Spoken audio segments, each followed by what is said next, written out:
Here we go. This one's 11th month, 1984, HJ47, and they all tell a story. This is very, very cool. Before we go back to 1984, let's go to the current owners, Grant and Karen Bauer. We've done a few walk-arounds now. Recently, Karen Shorty, early days, Grant's other ute.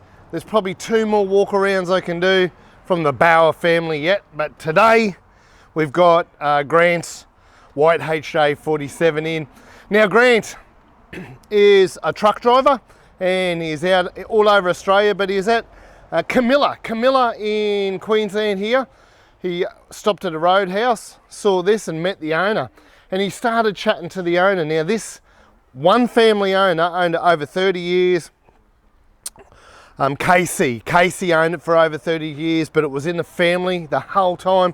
Grant got chatting and Casey said, yes, he is interested in selling this, but I need to find another ute first. It took a full year. They stayed in contact. Casey found himself the right vehicle for his needs, and Grant purchased this HJ47 and has done a lot of work to it to just maintain it, some rust, what have you, to get it to where it is today.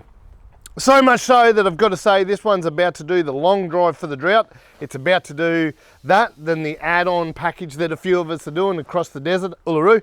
So this vehicle's ready to do about 6,500 Ks. Let's go around this vehicle. Lots to talk about. We'll start up the front. We've got a bull bar. That bull bar, I had a close look at the welds. It was built for a 40 series. It looks like something that would be adapted. I don't know, is that TJM? I don't know who does that bull bar. It's quite cool. It's on there.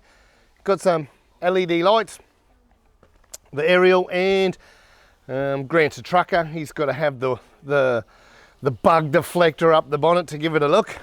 Now with this vehicle, if we look close enough, you'll see a slight different colour. So when Grant purchased this vehicle, he has changed the front guards, the roof. It's all steel still, but he owns a lot of parts. Rifled through his containers and replaced the roof and the back wall. So out with the old rust, in with new steel parts. And he's gone through there. Now the tray's a doozy. Get a load of this. Now it wasn't working when Grant got it, so he's put a new ram in it and fixed it up. But check this out. We'll make sure she's on. We have the tilt.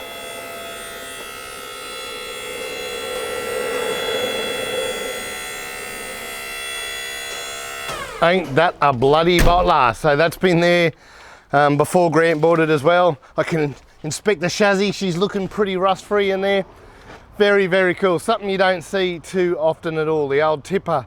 So in my day, I would have taken this to a B&S, hooked up with the wrong type of a girl, just rolled her out in the morning, shut her down and drive off into the sunset again. So very handy in the day for a B&S. Now this vehicle, it's a HJ47. Let's go under the bonnet and have a look at the old 2H. Get a look under the engine bay. 11th month, 84. How shiny is this? Let's take a close look. Now this is going on the long drive. I've mentioned that.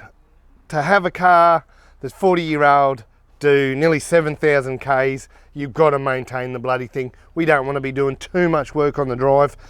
Look at the condition. Now Grant's gone throughout this vehicle. He's done all your seals, perishables, gaskets. He's really gone through engine, box, the axles, bearings, everything. Suspension bushes, new shackles, gone right through it. This thing is so well maintained, as is all Grant's vehicles. Now when this guy travel with Grant a lot, I've mentioned before, he takes so many spare parts, so much stuff. He even takes spare head gaskets. I'm sure he's got pistons and rings in there, but I tell you what, if one guy doesn't need them, it's Grant, the way he looks after his vehicles and goes through them. So underneath, very, very stocko. Apart from this little bad boy is showing that we have factory power steer on this one. So someone's put in the power steer at some stage. Now when Grant purchased this, it wasn't working. He does all the work on his own vehicles himself, so he's got the power steer working again, and that's come up a treat. Otherwise, you're looking at a factory engine bay of a 47. Bloody shiny one too. Okay, inside the vehicle. In the glove box we found the manuals. Now this is, it comes from Mackay. So I've said this vehicle's Camilla, which is a bit of a drive, but the dealership was in Mackay on the corner of Nebo Road and Shakespeare Street. I wonder what's on that corner. Is there still a Toyota dealer after all them years? 1984. Inside the vehicle, now let's go straight to what stands out. The hood lining, look at that. Now Grant's a trucker. This hood lining comes out of a Western Star. He's actually cut it out of a truck, the old Western Star, and when he's replaced the roof, he's given it that feel and cut it to size for his 47. Looks good. And the console, now the overhead console, very simple, shelves, UHF, stereo, and that's doing its thing. It's got speakers, what have you, and down on the dash we still have the original radio. It is there for looks, just to fill a hole and give it that 47 look. A lot of guys are doing that. They'll hide the radio elsewhere but keep that factory look. So if you've got a factory one, don't give it up, it's too cool. Just hide it in its correct spot. This dash in beautiful condition. I'd say Grant's gone through and tidied that up too, because the paint looks immaculate on the dash components and what have you.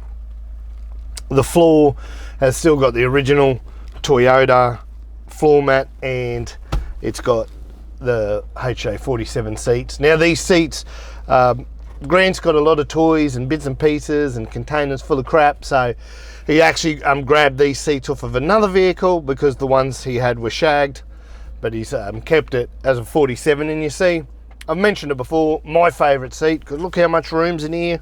There's a lot of room. When you put in other seats, you lose all that. Otherwise, it's a 47. She's pretty tidy. Dash pad's really neat. Door cards are in beautiful condition. Grant's really particular about keeping things well kept and in order, and I'll tell you, he's done a bloody nice job. That's it. That's this vehicle. I didn't mention the rims. Very period correct. Very cool look. A bit of polished alloy. It's come up a treat. Now that's this vehicle. If you want to see this vehicle and many more, I've got to do a little plug for the long drive for a drought now. We're about to take off. I think we leave around the 24th. Get onto the website, long drive for a drought. Now it's not just the drought, Queensland's pretty wet. This could be rat plagues, flood, it could be anything where the people from the west need some assistance. The people that feed us, we've got to help feed them occasionally because they work so hard at looking after us. But if you get on a long drive for the drought, you'll see the itinerary. You're going to see in all these towns over 50 40 series in a convoy and about 5 60 series going through these towns every day. So if you can support in any way, please do. If you're in one of the local towns, come out and say hello. We finish at Birdsville, but this vehicle and a group of us are going to continue on across the Simo from Mount Dare to Uluru, and then on a few more adventures. So please come and say hello and support Long Drive for the Drought. Been so cool having another great 47. Always my favourites, the 47s. This one's an 11th month, 1984 HJ47.